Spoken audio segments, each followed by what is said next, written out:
All right. One of the biggest questions, Jesse, you got to fill in the blank. If I was looking for a new real estate brokerage today, I would. If I was looking for a new brokerage today, or anybody else is looking for a new brokerage, I think one is like interviewing multiple brokerages is key. Cause I always talk about this is there's always going to be a value exchange. So there's either going to be, flat fee brokerages, which if you're a top producing agents, don't ever go to a flat fee because typically those agents are spending tons of money, unneeded money. And if you go to like a mid-grade brokerage, like say like something like Fathom, they're like 0 to like 18 unit producers, all of them, because once you hit that number of above 18, you're like on a diminished return on value. And that's why you see yourself surrounded by all these 0 to 18 unit producers. And ever randomly you'll see like a 40 unit producer but their head's in the sand. They don't know what's going on. And then there's companies out there that charge tons of money. And guess what? At the end of the day, it's whatever you feel is the best value exchange. So that's why I say you need to interview multiple brokerages. Every brokerage is going to have the best technology. Every brokerage is going to have the most leads. And every brokerage is going to have the best brokerage. That's just the facts. You ask every single one of them, they're all going to have that. You know how it is. You're in the title business. Yep. But if I'm going in and looking for solutions to my problems, number one is I'm looking at the average number of units sold per agent in the brokerage. So very simple. If there's 14,000 homes sold a year and there's 14,000 agents, that's one home per agent. Now, the reason that this is important is because a lot of brokerages, what they do is they'll take their number one agent, they'll put them on a pedestal, and they'll leverage that person as the shiny star of the brokerage. The thing that I love about our brokerage is, we are the biggest brokerage in the country, but we have the second highest average sales per agent. And usually the bigger your company is, the smaller that number should naturally be. Like that's just the law of physics when it's come to data. But we are the second largest. So the reason that that's important is number one is it's going to give you a good range of what type of agents are in that office. But two, it's going to show you like what is the benchmark of that production. So the thing that you don't want to see is a brokerage that's just collecting agents. The other thing that I like about our brokerage is we offboard non-producing agents here. And so if you're a zero producing agent, they're getting them out by the wayside. So what that does is it tells you that your brokerage isn't trying to falsely inflate numbers by just bringing on non-producing agents. And then two is it tells you is it truly cares about the production of the agents. Because at the end of the day, the number one thing that's most important is production. The only thing that puts money in your bank account is production. The only thing that puts money in the brokerage's bank account is production. So typically brokerages love solo agents that are anywhere between that like 2 and capping mark, because as soon as they cap, they're on free money, right? Yep. So that's why a lot of these franchise models, they have a baked in franchise fee, which I'll talk about the fees here in a minute. But that is primarily the number one thing that I'm asking about when I'm sitting down with the brokerage. And I'll just tell you straight up, I'd say it's probably 90% of them aren't even going to be able to give you a number without saying, hey, I need to get back to you on that number. And that's the other thing is you want to be speaking to someone that knows real estate numbers. And the problem I also have is that a lot of these recruiters aren't selling real estate. So they're typically just trying to sell you on this like feel good feeling. So every recruiter at a brokerage, like in like traditional brokerages, they're just going to get you in there and they're going to make you feel like $1 million. They're going to tell you everything that you want to hear. They're going to tell you that everything that they have is the best of the world. They have the most leads, all the things. And then you're going to go in there and they're going to disappear. And then you're going to be hit with reality. So that's my first thing. And you got plenty more. Well, I got 4 more. And, okay, quick hitters, hit them. The second one is and kind of like stacking on top of that is I would be asking them like, what is the normal agent's like routine here? Like, how do you help agents increase their sales? Now, this is very important because dude, I keep saying almost every single one because this is just the way it is. Most of these brokerages are just set up to be like a transaction room for agents. And what I mean by that is they don't have a clear pathway forward for agents. So when you ask them, like, what does a normal agent do here? I'm not talking about a team agent, because unless you're joining a team. I'm not talking about a part-time agent. I'm saying every single day that you're here, what do you see the agents that are generating leads coming in here and doing, and how are they using your systems and tools to make that an action? Because I can tell you right now that they will not be able to give you the answer to that equation. And it's crazy to me because now after doing this for so long, I never got shown anything until actually I came to EXP and like looked at like their back-end system and everything. And then they were saying like, these are what agents are doing to actually generate activities to generate more leads, which actually leads me to number 3, which is like, from that path forward, is there an actual training path that take you from being either a brand new agent into a top solo agent, then to becoming a team lead, and then how to become an expansion team lead, and then into like a brokerage type platform? Because if your brokerage doesn't have a clear path forward, it tells you that it's subsetting you into a specific framework to be the perfect agent for them. That's why I said, if you ask them these questions in these orders, you're going to be able to be painted a clear picture of exactly what type of agent is working in that office. Because there's a lot of brokerages out there that are in this world of only attracting small thinkers, small producing agents. There isn't a lot of brokerages that are set up for top producing agents. And if they are, they're using that one specific team to recruit a lot of agents. But that's another thing that I love about EXP is the learning paths to get you from 0 to your first 7 like closed deals, and then how to like scale up as a solo agent, and then how to become a team lead, and then how to scale up from a team lead, and then to go into full-blown expansion mode. So that's my 3rd. My 4th is, it really goes into like the training and the tools. So what are the tools that are available with your cost? There's a value exchange there. So if they're a flat fee brokerage, they're typically giving you nothing. And then everything's a bolt-on program, which a lot of agents think like, oh, it's so much cheaper, but those are where the agents fail. And 2 is if you're surrounding yourself by a mindset of low producing agents that are just trying to save their way to wealth, it's never going to bide well for the agent, because then you're just stuck around all these people that probably have their head in the sand and they're not doing anything. So are they providing you with CRM? Are they providing you with a transaction management software?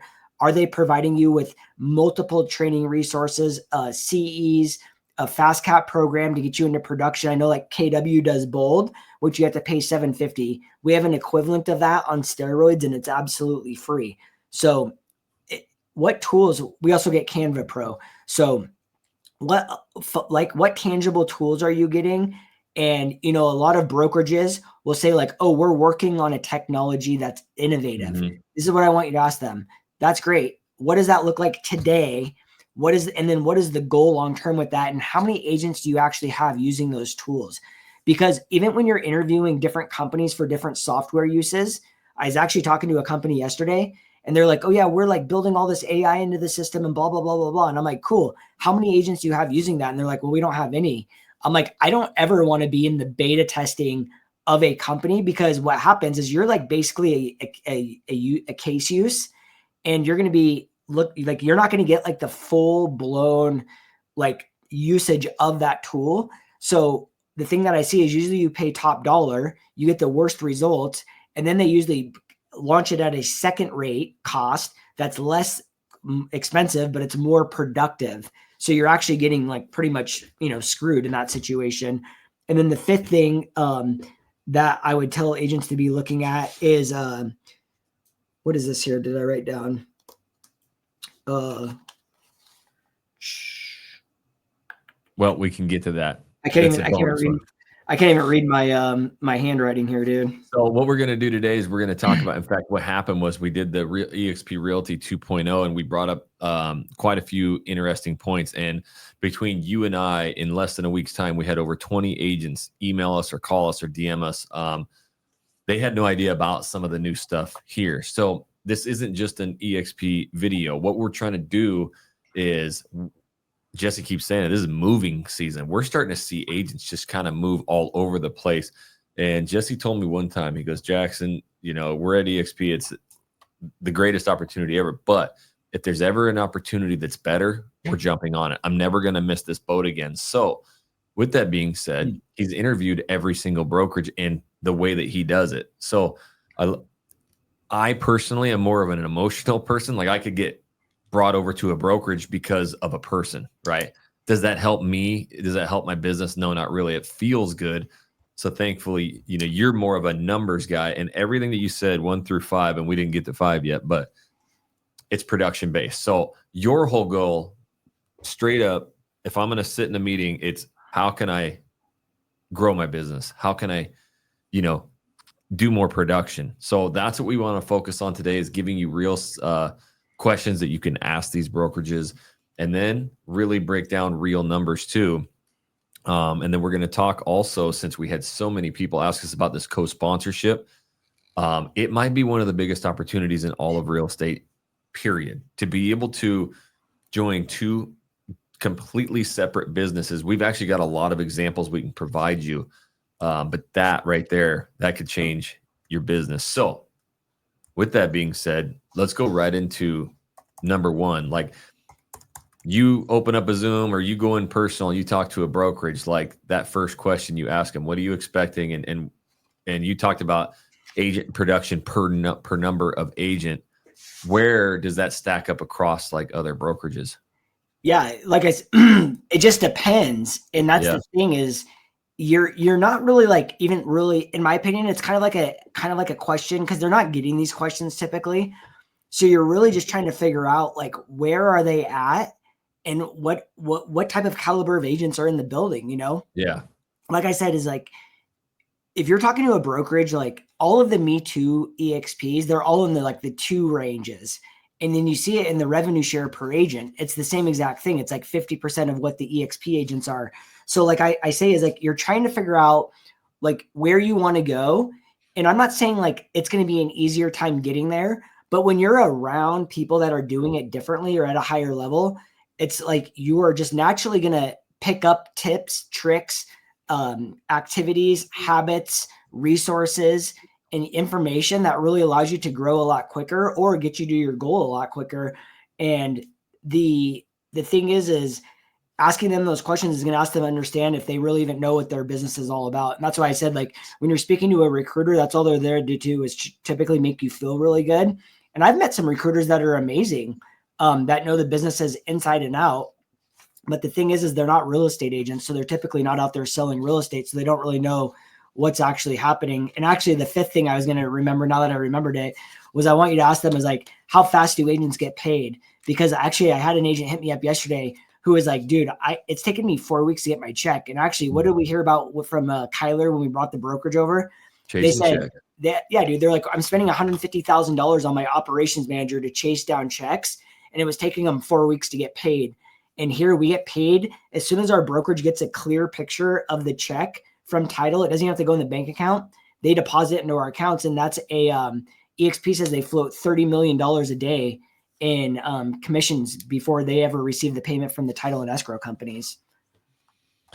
That's insane too, because if I look at my EXP dashboard, I noticed this a while ago, and this is probably old news, but like you do get that revenue share. It's real money deposited month over month, but there's a button on there that says pay me now. So like I can literally get that money as soon as I want.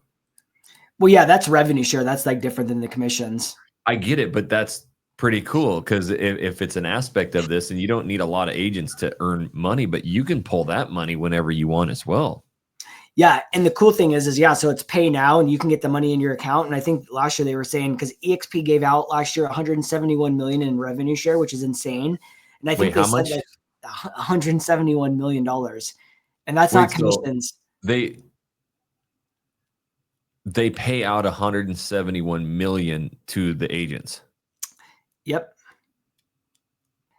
So this is like what I try to tell everyone is when back in the day, remember, everyone's like, EXP is a pyramid scheme, blah, blah, blah, blah, blah. And I said, the only difference between EXP and your brokerage is EXP's retaining 50% of the company dollar. So if you pay $16,000 into the cap, they're keeping $8,000, they're giving $8,000 back to the agents to help them grow the company. The only difference is your brokerage would keep that additional $171 million. Our brokerage is giving it back to the agents to help grow the company. So you tell me what part of the model you want to be a part of. Do you want to be a part of the one that's keeping the 171 or giving the 171? To get to 171, it's got to be an insane amount of volume though, too, right? Oh yeah, dude, it's crazy. Last year, I think we did over 350,000 transactions. So there's where does EXP, where is it stacking up? And I don't know this number, I should, but where's it stacking up like producing wise compared to like the Kellers and like the big boys? We're the number one real estate brokerage by unit volume. And if you look at per production per agent, we're number 2. So that's what I'm saying.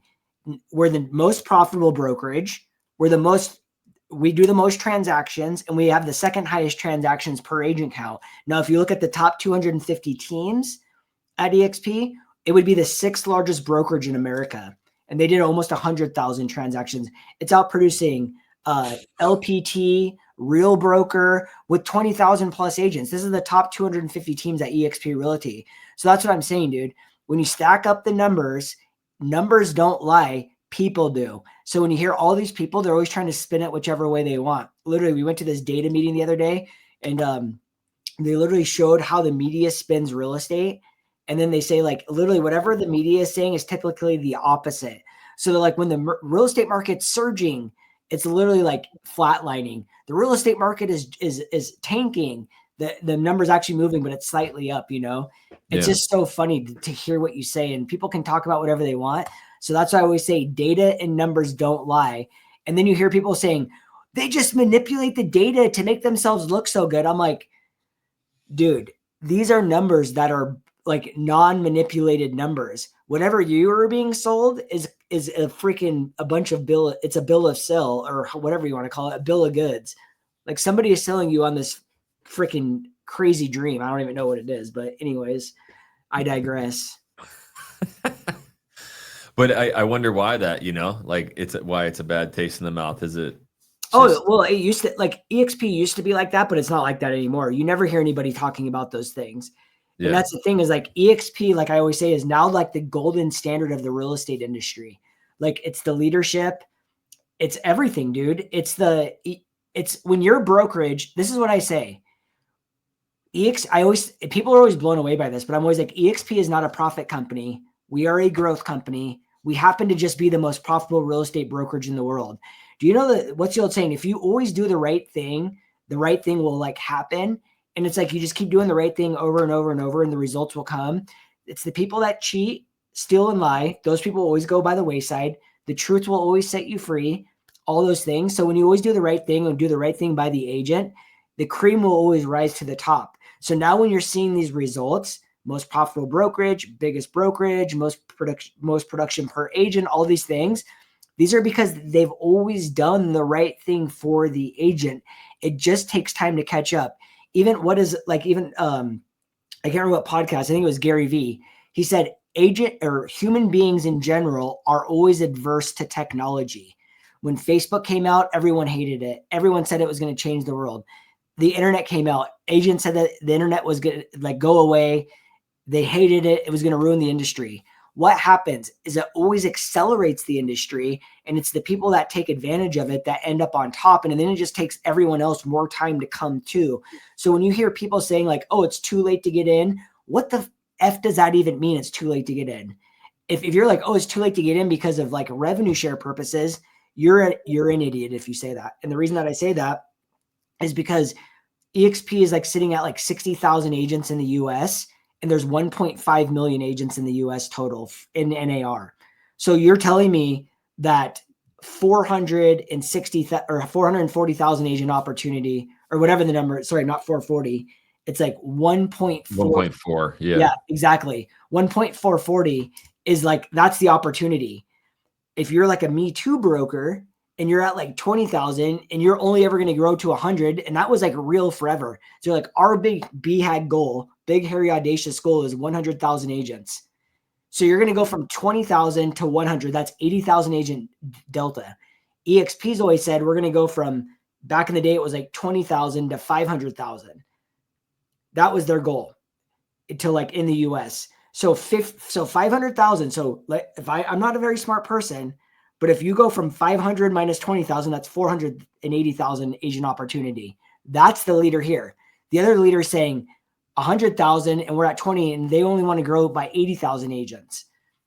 Now, if you bring that out over time and you look at where we've gone, like EXP obviously is like the big mover. It's like the gorilla in the room. And yes, there's always going to be competition and there's always going to be opportunities. And anything that populates in 2025 and beyond, it's always going to have some form of cloud brokerage and it's going to have some form of revenue share. That's just the facts. It's because those models work. And the old models are all Frankenstein and they can't go anywhere because they're all franchised models. I literally just met with the gal yesterday. And ever since we started doing this, dude, like people have been blowing us up like crazy. And this gal was telling me, she's like, I'm at Berkshire. I'm on an 80-20 split, no cap. I have to pay a $6% franchise fee, no cap. And she's like, the amount of money I paid them last year, I could have put a 20% down payment on my house. And I'm like, I remember meeting this gal from Berkshire like 3 years ago. And she's like, yeah, I just don't know if it's going to work out, blah, blah, blah, blah, blah. And I'm like, well, how much money have you paid them? And this is like when we're just looking at splits and caps. Dude, she had paid them almost $300,000 the previous year. And she thought she was winning because she was at like a 90-10 split, no cap with a 6% franchise fee. And I'm just like sitting there, just like banging my head against the wall. And like, I feel bad for their money. I feel bad for their family's money. And hey, at the end of the day, to each his own. I mean, you can sit there and make Warren Buffett richer and richer. That's cool. And someone's making that money. And it's typically like the franchise, like owner, the parent owner. And that's what I say, the regional managers. That's what I'm saying, dude. We give the money back to the agents. And guess what? The facts point in reality of production. Yeah. Why aren't these other brokerages showing more production? It's the facts, dude. It's like EXP's tagline, where the pros go to grow. And that's just the truth.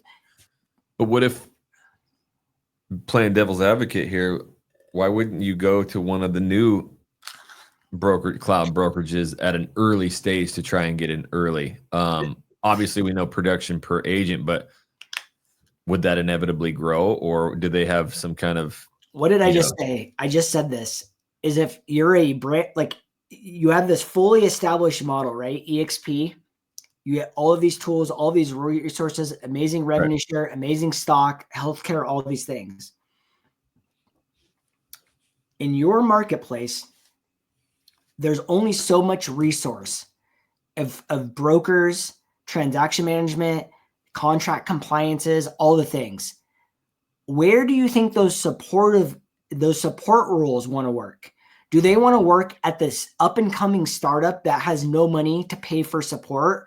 Or do they want to be on Easy Street with the brokerage that has all the systems and all the established tools and all of the people that are flocking to it? I'm going to tell you right now, there isn't a lot of great brokers out there, but the great ones are going to be at the companies that pay the best and have the most leverage and the most resources. So when we have 2,000 full-time employees in EXP world, and we're a growth company, so when we hit specific benchmarks, they add another layer of support.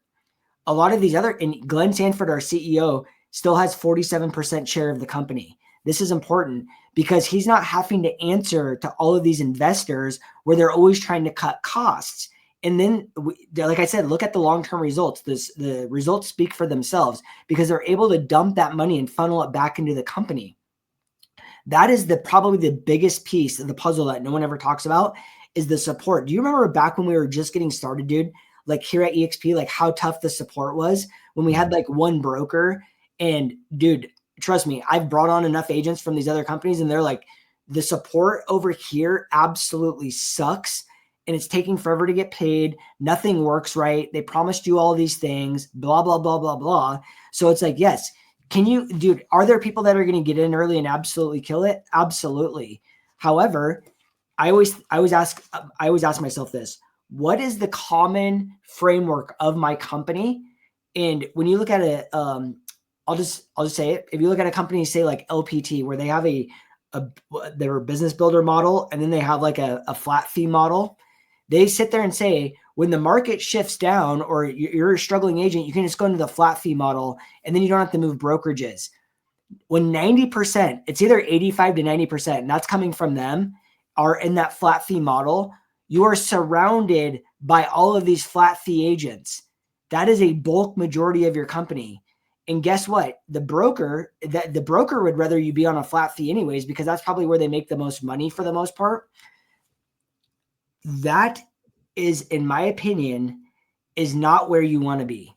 And yes, like I said, the person at the top of that pyramid is going to make money. And if they have 15, 20, 30,000 agents, but look at the guy on Instagram who you see posting content every day now. And he's like the former president of Keller Williams. I can't think of his name, but I see his Instagram reels every day. What does he say? I had 160,000 people in my profit sharing group. And then he left it. Why? Because the profit sharing it sucks. It's nothing compared to like what the revenue share is. And so when you look at where the brokerage is and where it's going, and if it is important to you to be an agent attractor,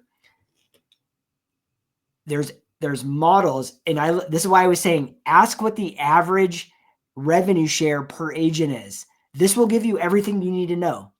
Average revenue share per agent at EXP, it's like $2,500 and change. And these are all public facing numbers, dude. Yeah. Real broker, it's like $1,400. LPT, they won't even tell you because it's so low. And that, so once if you're an agent attractor and you're building a business and you're saying you can get in early and all these things, that is bullshit, dude. Yeah. That is bullshit, because when you look at the average revenue share per agent, it doesn't matter.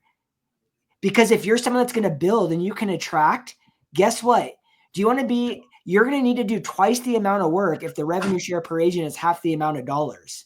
So now if you have a 400 agent organization, you're going to need an 800 agent organization at the other place. And if it's even smaller than that, say it's in a quarter of EXP, if you have 400 here, you're going to need 1,600 there. That's what I'm saying. It doesn't make sense. If you read the book on actually like multi-level marketing organizations, there's actually a bunch of books out there, because all of these brokerages offer a layer of revenue share. If it says revenue share or profit share, there's multi-level marketing structures involved. He says, the guy that's written the books on these, he goes, it is so much easier to build an organization on an established company with the biggest opportunities than saying that you're going to get in early, because get in early companies most of the time fail. So do you want to be with someone that's in it for the long haul? And that's the thing I love about EXP. Leo Perea, our CEO, is the only CEO in the industry that has his real estate license. He's built real estate tech software. He's not just an investor that fires it up and then just says, hey, I'm just going to jump on this bandwagon, because it's just like the energy drink category. There's always going to be dominant players, but there's always going to be 1%ers nipping at the heels. And it just like, what's the name of the game for them? To make profit, share their company, and move on to the next thing. So with any agent, if they're newer looking to get those first few deals, or they've kind of been stuck at a level, or this is a tougher market, if production is everything at EXP, what are some, because everybody knows I do the video stuff, so I'm not in the systems, but what are the new systems in like the tech, and does EXP own their tech? Does that favor into profits? Yeah. So here's the thing. When you're a big company like EXP, they just started CRM of choice. So because we have so many agents and we have so much power now, we were a partner of KV Core. We went back and now we offer 3 CRMs: Lofty, KV Core, which is Bold Trails, and Close. So now as an agent, you get to pick one of 3. If you're a team lead, it's no cost for any additional seats. That is the power of being the 800-pound gorilla. You get to pick and choose what you get to offer. We have Canva, we have Canva Pro, SkySlope, Sisu, all these different platforms. EXP is promised to be an innovator in the AI space. And actually, I'm part of the AI team right now, working with the brokerage to activate tools that are going to make integration for the agents and whatever a lot easier. So I'm going to meet with them after this.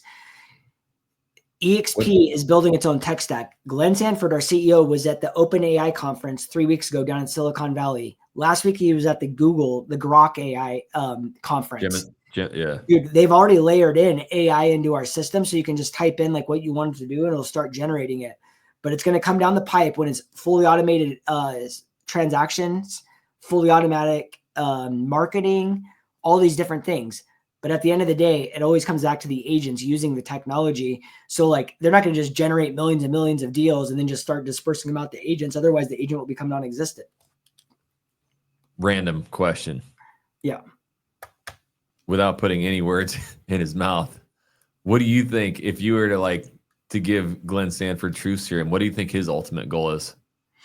And does he have like a chip on his shoulder from something previous or something? Why he wants to just dominate everybody? I think he was like, he was at KW, and I think some bad things happened there. And what I don't think like real bad things. I just think like, it's like anyone else. When you're an agent, you're doing good things and you like want to have some action in the company, and they don't want to pay you because you're a top producing agent and you think you deserve more. Hey, it's go off and build it yourself. So when the market crashed, he created EXP, the first cloud-based brokerage, and it took some time, but then it finally caught on and it exploded. But no, I think when you're real passionate and you're like a tech nerd, and I'll just say he's a tech nerd. Yeah, he is. He just loves innovation. Admittedly so. And he loves real estate. I think it's just like one of those things is like now you have enough bankroll where you can actually play in these spaces at a high level. And it's like the tool Fixer AI, like that's like the email system that they gave us access to. Like they were an early angel investor in that company. So they have a lot of different angel investments, and whether they work out or not, we'll see what happens. But the AI world is moving at the speed of sound, and it's getting better and better every single day. If you talk, like there's like some forums where there are guys from AI that are in these forums, and they're like learning every day, like what's new and what's happening. And they're like even getting shocked of how fast it's happening. And that's the thing is like, we're going to hit a point where it's augmented AI. And that's like when a machine is telling another machine what to do. And when that happens, dude, that's why I'm like, everything that we're seeing in AI right now is going to be like, yeah, we went from like the internet to Google to AI, and look what happened from like AI to today. It's like everything is moving at the speed of sound. And I've even said, I think transactional coordinators are going to be pretty sparse come the next year. I think like not digital, like video creators, but like people making thumbnails or people making an ad copy, things like that. I think that's going to go by the wayside. And actually I was just looking at I didn't even tell you this, and I should have sent it to you, but we were messing around with some B-roll AI software last night. Dude. Yep. I have too. You can't even tell if it's fake. It literally is like this guy driving an RV down the street, and he's like looking out the window, and it's like, welcome to Idaho. Yeah. And I was like, dude, this is crazy. Except for the words aren't like spelled right. So that's how you know it's fake. Yeah. The one thing it lacks is when you throw in a picture of yourself to make a thumbnail.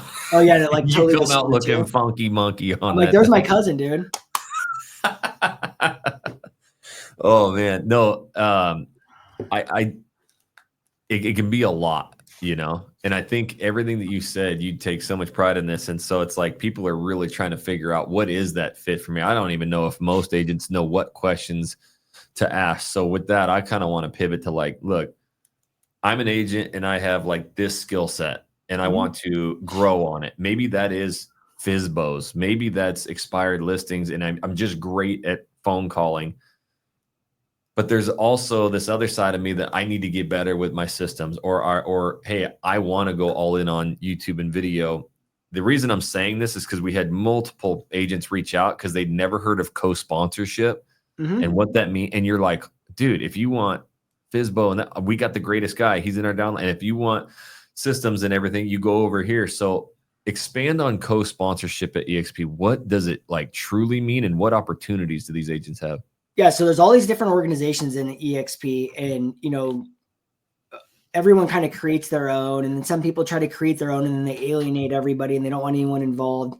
And so there's like a few groups at EXP where we've all come together, and we're all just like, hey, look, like let's all work together to like expand our organizations. And it's like the old saying, a rising tide lifts all ships.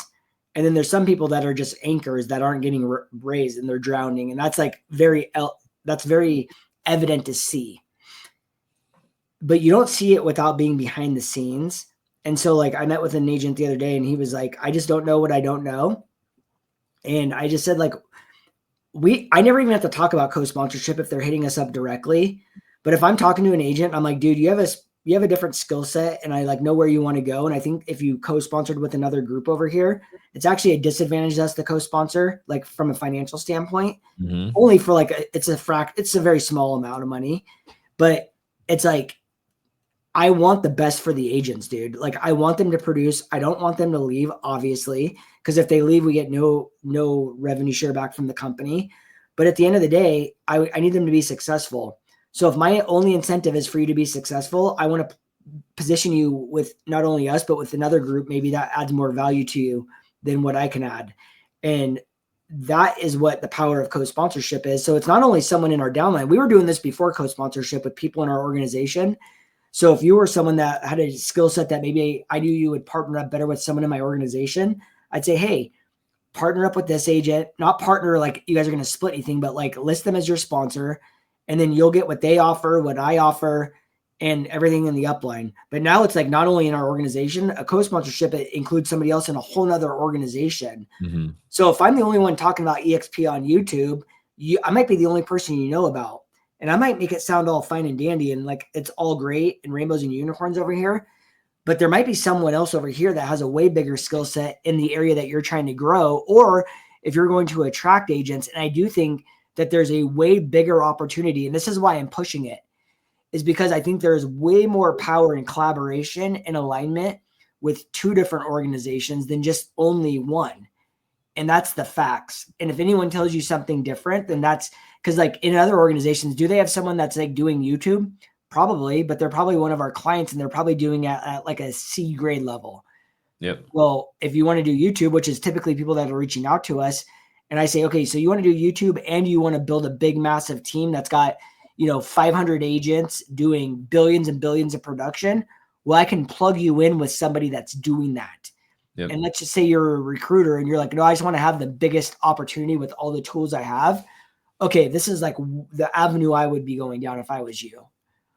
So yeah, it's cool, dude. It's like, it's the thing that is like set the stage for the next rendition of EXP. So we talk about EXP 2.0, like EXP got to here and now it's like, dude, we're back on a rocket ship, dude. And it's like, I feel it every single day and I see the results coming from it and I see the activities happening and all the things. And, unfortunately there's people that think it's like a disadvantage, but the people that think it's a disadvantage are the people that are most fearful to lose something because they've positioned themselves as like the player in the space or whatever it may be. And they feel that like maybe now someone else is going to take their shine. Yeah. And now that, we've been here quite a while and worked with a lot of really large teams and producing agents. What I typically hear, the people who are like, well, I'm behind the 8 ball, I'm behind the curve. There's already too many agents there. I'm not seeing the production numbers on their point. So what they're trying to do, and this is me personally, what I feel is like they're trying to get somewhere that can actually boost that revenue stream for them almost without doing as much, just by attracting agents. So the reverse side of that is now we're getting these like really good agents who close a lot of deals. They join and the whole recruiting and the revenue share side of it is not even a train of thought. Like we literally had a massive team, 350 deals come over and he's like, I don't even want to worry about production right now. Or about recruiting right now. Yep. Join 2. He's like, I want all YouTube. I'm trying to be the number 1 agent in such and such market. That's my number 1 goal, production. And now I literally for free am teaming up with the top YouTube team and the top producing real estate team in the country. And I get to learn from them. So that's the way that you need to view this co-sponsorship is not, a way to just like kind of slide in. It's like pouring jet fuel on a fire. Yeah, that's exactly what it is. And that's the thing is only 9% of agents at EXP even take revenue share. So that's the same thing. It's like when agents say they're going to get in early, but they've never done anything before to do agent attraction. I'm like, what you magically think that you're going to move to this new brokerage and you're going to have all this success by doing the exact same thing you just did. Because if you're into agent attraction, you would have been big over where you currently were, whether it's EXP or anywhere else. Like that's just the facts. And yeah, at the end of the day, the agents in production are the lifeblood of a brokerage. So that's a very easy symbol to see like where you're going. So we know you got to go here in 2 minutes because you are behind the scenes with EXP in their AI division. That's going to be exciting. You guys let us know in the comments if you want to know more about that. Hey, there's Jesse's name and number right on the screen. Hit him up. any questions, any concerns, right? Yep. If you want to do something a little more private, just reaching out. If you're an email person, there's my email, info@jacksonwilkie.com. Like the other 20 agents the last week, we've had a lot of meetings about it. You know what? A good number of them, it wasn't a good fit for them. And now they know. They're like, man, that's great to know all that information. It's just not a fit for me right now. Hey, that's great. That's what we want you to know. So if you just want to see what this whole EXP thing's about, the tech, the co-sponsor, all of that, make sure you reach out. There's my email right there. If you want just Mr. J Dow, just hit him up, text him. That dude will reply, I guarantee you. So let us know in the comments too, please. What other topics would you like us to cover on the podcast? We're getting a lot of people say they want more and more of the podcast, J Dow. Yep. When you get ripping, man, they want to hear it. So until the next one, homies, we'll catch you later. Bam.